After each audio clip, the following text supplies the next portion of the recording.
behind me right here, this is the PUFFER tank that I'm gonna be scaping next with Warner. This is a UNS 45U. It's 45 centimeters wide. I'll put the dimensions up on the screen. It's gonna look really cool. It's gonna be kind of subdued in the living room, but still give the puffers, we're only gonna keep a few of them, enough room to kind of get around, maybe have a couple of mono shrimp in there to keep things tidied up. And I'm super excited because the plants that we have coming any minute now are these super rare tropical variety that I picked up, and I'm really excited to put them in this aquarium. Let me show you what else is going in there with them. Okay, so here we have the tank, and the light I'm gonna be using is this one, Lomely. Anyway, it's this articulating kind of spot, and this will be really cool because we create a little water movement, and this spotlight will cause little shimmers on the water. It's really cool. We can kind of bend it around, like if we want it overhead or if we want it kind of out in front. It's gonna be really cool, really fun. Just gonna be using a super simple hang on the back filter just to get some water movement through there and some biological filtration. But what I'm really excited about is what's going in the tank. So this is some Amazon driftwood. You can see it's really cool. It's got some really cool details on the back here. I got a few pieces of it, kind of experimenting with how I want them locked around. I'm not entirely sure, but I think this one would be really cool for like a root structure kind of sprawling out from the rocks. Anyway, that'll be really cool. I also got some elephant skin stone. This stuff is really, really cool in the light. See if you can see, yeah. Just has a lot of cool fissures and cracks. Apparently it's from Africa, which is really unique. So yeah, I got a couple pieces of this just to kind of make a little retaining wall of sorts. Got some detail stones here. I just thought these were really, had a cool, unique look. They're like kind of black and white. I expect them to go a lot darker under the water, so that'll be really cool. And then I just have some twigs here that's gonna make kind of root structures coming out from this original driftwood to kind of match up pretty well with that. So just make some little roots to go over the rocks, help everything look a little bit natural. And then this is just some foam from one of the CO2 kits, I think, that I ordered. Anyway, this is gonna be really good to make sure that we don't have any pressure points so that all that weight is evenly spread across, doesn't cause any pressure points on this glass that would cause it to shatter. Okay, I'm gonna preface this with, I don't have any idea how I want these organized. I was kind of thinking of starting with a center island look. So, have some of these here in the back, and then that would give the plants room.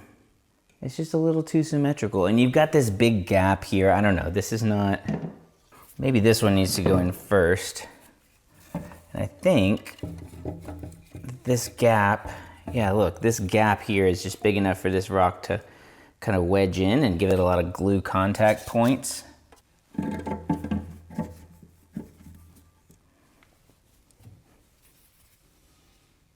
Okay, at least for a general direction, this is really cool. It would help if I turned on the light, huh?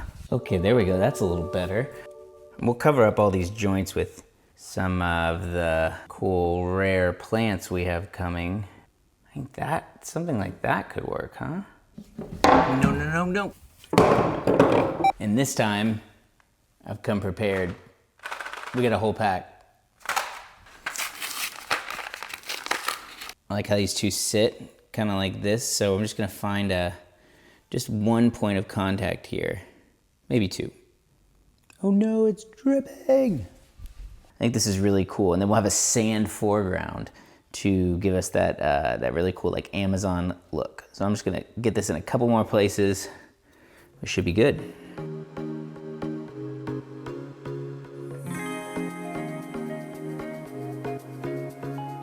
Okay, great. And since I'm impatient, I'm just gonna tape this so I can continue messing with it.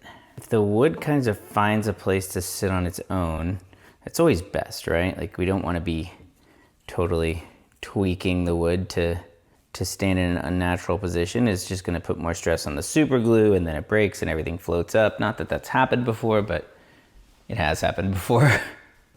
We still have a ton to build up, but I think this is giving us good place to start. And we could put some filter floss in there, cover it up with a plant later. Okay, so you can see that All of this has been glued in place. I have this little piece of a filter here just holding this off the glass so it stays in the right position. I added these 2 big sticks to the top of it, and then I put some of these little ones coming off. We'll cover that joint up there, but I put some down there as well, and then one little one coming off up here, and that's all just to make it look like this is really grown in, that the roots are kind of overtaking these plants.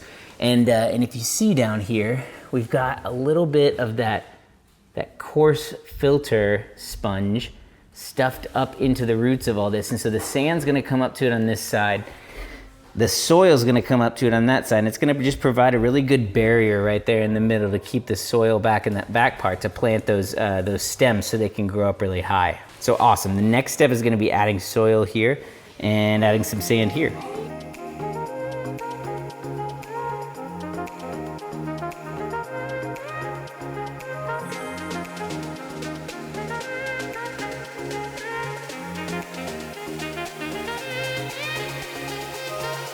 Now these root tabs that we mixed up, we're gonna mix into the soil so the plants have something to grow. Guess what came today? The plants. The plants. Wow. This is called balansae. Can you say that? Balansae. That's right. Look at how big it is. Wow. It's like as tall as the whole tank. That's gonna look so cool in the water. Hygrophila pinnatifida. Can you say that? Hygrophila. Yep, close enough. This one looks like a mini palm tree. Okay, and we're gonna put these in the mid-ground. These are gonna be the coolest to look at. Bolbitis, can you say that? Bolbitis. Yeah, we gotta be real gentle with this one because his leaves are delicate. This one is really special. This is called a Java fern coral. And this is different from regular Java fern. We got 2 of these, because look. The leaves on this guy are gonna kind of be this coral color when they come out, and look, they turn into like little 3s at the end. This one's gonna be super cool. So we got 2 of these to play with. This one is called Anubias nana. Can you say that? Anubias nana. That's right. These are tissue cultures, which means they were grown in a lab, in like a science lab, and they have this jelly stuff that they were grown inside of. And it's really cool because they don't have any, and there are no bugs in them. So we got a couple little things of that we're gonna stick on there. It's really cool. It's like Jell-O, but plant food. Anubias dragon claw. Wow. So this one looks like a little dragon's claw.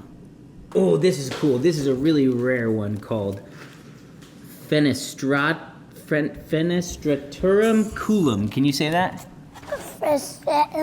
I can't say it. Even though this looks like kind of a valsnaria, kind of like a long grass plant. That looks like a dragon claw. Yeah, it kind of does, doesn't it? This is actually related to Bucephalandra as far as plants go. So it's an epiphytic plant. So you attach the rhizome to a piece of wood. This is called Murdannia keisak, and it's really cool because it is basically like, it looks like a mini bamboo. Can you see it?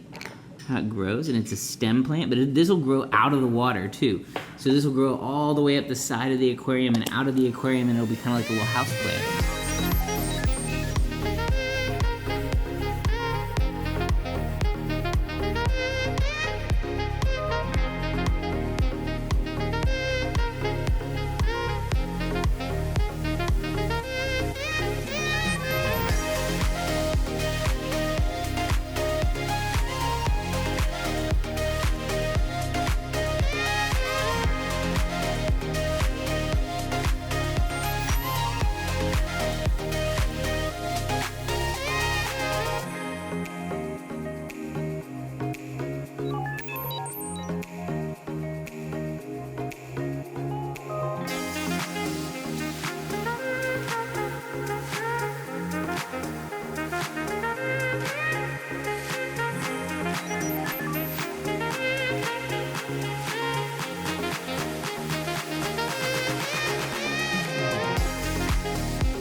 Okay, so that's the tank planted and filled up, and so now there's just a couple things left to do. I'm gonna add some beneficial bacteria. This is the stuff I'm using this time. It's just some stuff that I got from the pet store, but it's gonna be, you know, just enough for what we need. So for 5 gallons, it's 5 milliliters. 10 gallons would be 10 milliliters. Okay, so it's just, here we go. And that's gonna get the cycle started in the aquarium, make it safe for our eventual inhabitants. And the second thing is my putting on my filter. So we're just using a super simple hang on the back filter, but I have some media that I've been cycling in the shrimp tank to kind of give us another head start. So I'm gonna go grab that. Okay, so this is the filter media that, wet. This is the filter media that I've been cycling for a few weeks in the shrimp tank. It's got some fishiness to it, which is great. It's a good thing. I'm gonna see, this didn't fit. No, I'm just gonna dump it in. And then the other thing is I'm just taking some filter floss. This is super cheap. You can get it at any aquarium store. It's just like poly fill. And I'm gonna put this here in the top just to give the water just a tiny little polish, nothing major. We should be good to go. We're going to tell you about CO2. This is a CO2 cartridge. So the first step is we unscrew this. This is called a check valve. It's this little thing that goes one way. And so we just got to put a little piece of tubing like that, and then another one like that. Then this is going to go into here. We just want to make sure the arrow is the right way. And then we take our CO2 diffuser, which is just this little guy. You know, the CO2 comes out there. And then we should be good to go.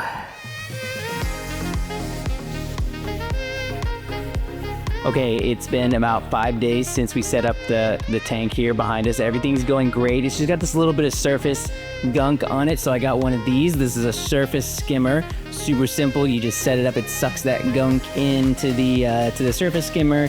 It strains it out in a little bit of filter floss and puts the water right back in the aquarium. So let's get that set up.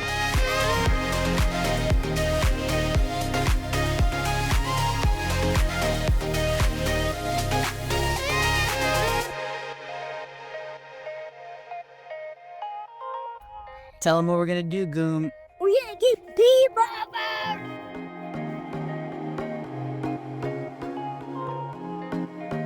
So we just got home from the store and we got pea puffers. We're about to pour them in. We get four of them. That's right.